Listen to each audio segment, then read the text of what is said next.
The Lord be with you. A reading from the Holy Gospel according to Matthew.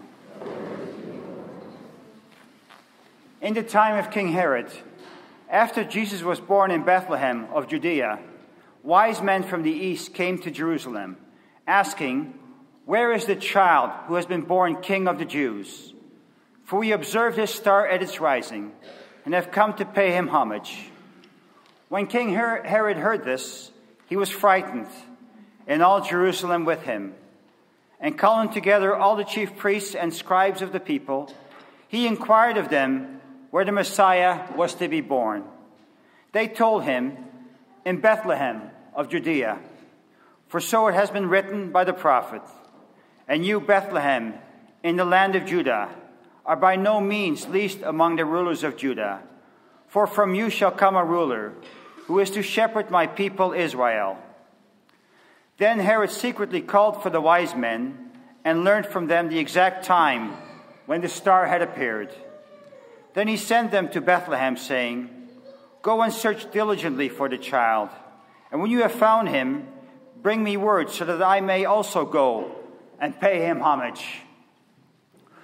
When they had heard the king, they set out, and there ahead of them went the star that they had seen at its rising, until it stopped over the place where the child was. When they saw that the star had stopped, they were overwhelmed with joy. On entering the house, they saw the child with Mary his mother, and they knelt down and paid him homage.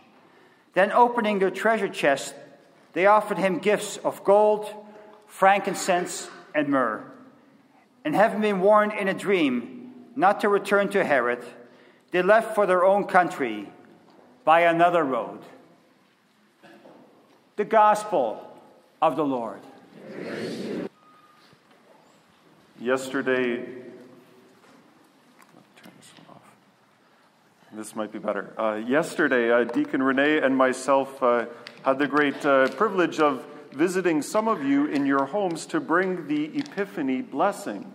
There is a tradition in our church where on the day that we remember the three kings going to Bethlehem to kind of the house of Jesus, although it was a kind of a not the best of house, right? In the manger, in a kind of in a barn or in a cave. But yet they went to his house to bring blessings, right? To bring the blessing of God, to bring the gifts, and to adore him. And so there's a tradition that we would come then to some of your homes in order to bring the blessing of the three kings. And it was a great thing to be able to do that. For some of you, you're so happy, right? So happy to receive us, and it was so happy to be able to pray and to have your house blessed. I had one family that I went to visit them, and I got like the strangest look when they opened the door.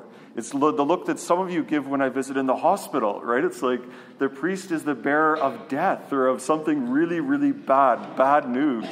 I just looked back at them like, what? You invited me to come, right?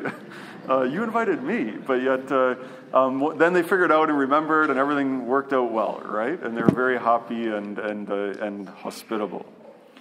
For this blessing of Homes for Epiphany, and you'll notice we did it on the church as well, in the two main entrances, just above the doorways as you're coming into the church, you would see it. What the tradition is that you would write the blessing with chalk. So you'd write AD, like for in the year of our Lord, and then the year 2019 for the new year. But in between 2019, you would put the initials of the three kings. C for Caspar, Melchior, and Balthazar. And then the idea being that then you would receive their blessing like the blessing that they brought to Mary and Joseph and Jesus in Bethlehem. Those three kings are an important part for our new year, right?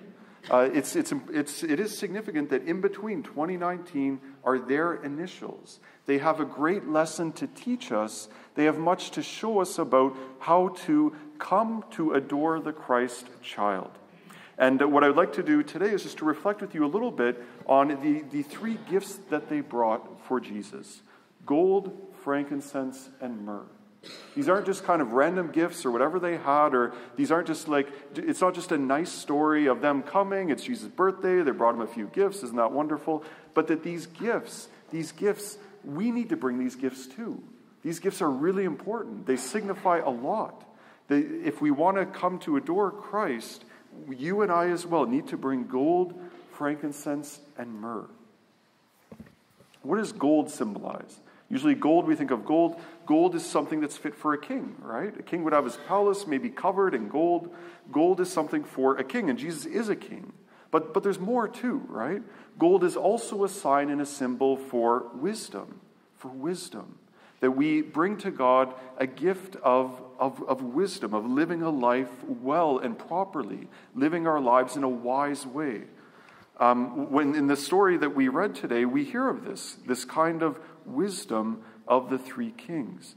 They come and they make it all the way from wherever they came from.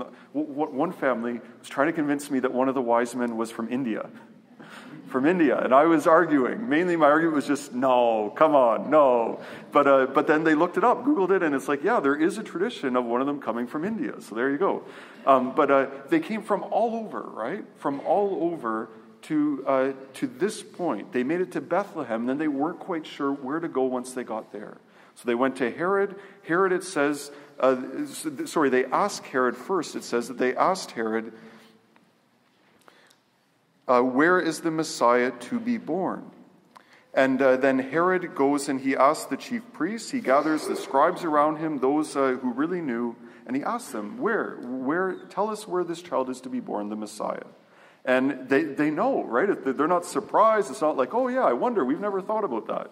But they know immediately. They quote like chapter and verse. In Bethlehem of Judea. And they go on. The child is to be born in Bethlehem. They all know it, right? But yet, what are they doing? Are they excited? Are they running to Bethlehem? Were they waiting in Bethlehem looking for the birth of the Messiah? No. They had lots of knowledge, right? Like they knew lots of things. They knew these prophecies, but like there was a disconnect, right? It didn't connect to their heart, or it didn't connect like to the bigger picture. They were missing something. They knew a lot, but they did not have wisdom. For the wise men, they came with hearts on fire, right? They wanted to adore Christ the Lord. And their wisdom led them to Bethlehem. Not just the knowledge, but the wisdom. For you and for me, wisdom means like putting our lives in order, right? Living our lives in harmony with God's will. Living our lives in a good and holy way. Making sure that we are careful about anything that's dangerous. And that we try not to allow those obstructions into our lives. Wisdom leads to, for the wise men, it leads to wonder and awe in the presence of God. That's how you know you have true wisdom. Wonder and awe before God. It also leads to great humility that we see in them too. Frankincense. What does frankincense represent? We think in the Mass, right? We should today, but I can't do it today, to have incense during the Mass, right?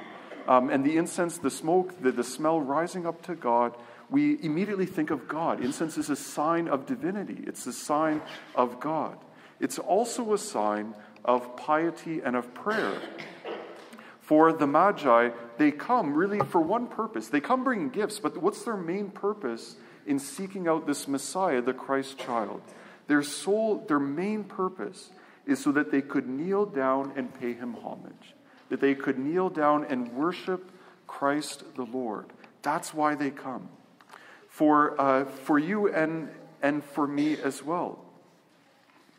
How is our life of prayer, right? It's such a gift. It really is truly a great gift to be able to pray to God, to be with him, to be near him. Think of poor Herod, right? And I say poor Herod because, did he have a life of prayer? Was he seeking out Christ to adore him? I don't think so. He's not a good example of someone who's deeply rooted in prayer. But the Magi are. And Jesus invites all of us to be. That time, that silence that we have with Jesus each and every day is like the most important part of our day. It's where we are inspired in our heart by God, where we're led, we're guided by him. It's where sometimes we need to be calmed down. And sometimes there needs to be a fire lit underneath us. Let's go. It's where God moves in our heart and where he moves in our lives. That prayer is such a special thing. Frankincense reminds us every day of the gift of that time of prayer that we make with God. That's one of the things we give him each day. And then finally with myrrh. Myrrh, which was used as a kind of medicine for healing, for strengthening. It was also used for burial, for that kind of stuff. All of that is good. Myrrh is also a sign and a symbol of sacrificial love and of self-denial. The Magi, when they came initially to Herod, Herod told them, when you find him, come back and tell me, because I want to go and pay him homage as well. Was that true? No, right? Herod wanted to kill him. He didn't want to pay him homage. He saw Jesus as a threat to his kingship. And so he intended to send someone out to kill him.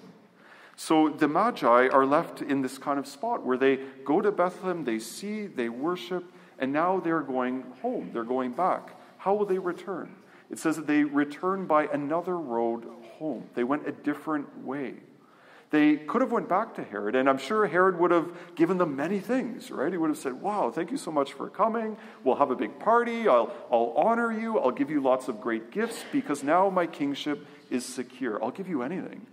But instead they said, no, this isn't about us. We're part of this bigger picture. They were willing to even be selfless or to self-sacrifice because they love Jesus and they didn't want anything bad to happen to him. So it says about them, they went by a different road back home. They went a different way. For you and for me in our lives, there's times when we got to take a different way home. Maybe we've been living or being a certain way in our lives and we can't do that anymore. It's not good for us. We know it. It's become clear. We now have a renewed desire, an even deeper desire to live differently. And so we go a different way home. We don't return the same way that we came. The three kings, their story isn't just that of a nice story of a birthday and them coming and bringing gifts, and isn't that wonderful? But those gifts for us, gold, frankincense, and myrrh, they represent a blueprint, a plan for how to come to adore Jesus Christ the Lord. For us, gold, because we need wisdom, right? To figure out how we're to act and what we're to do. Not just to have the knowledge, but then to be able to do it. To have that knowledge reach even to the depths of our heart, to inspire us and to guide us. We need to bring frankincense, that longing to pray, to be alone with Jesus. That every day to be guided and to be close by him.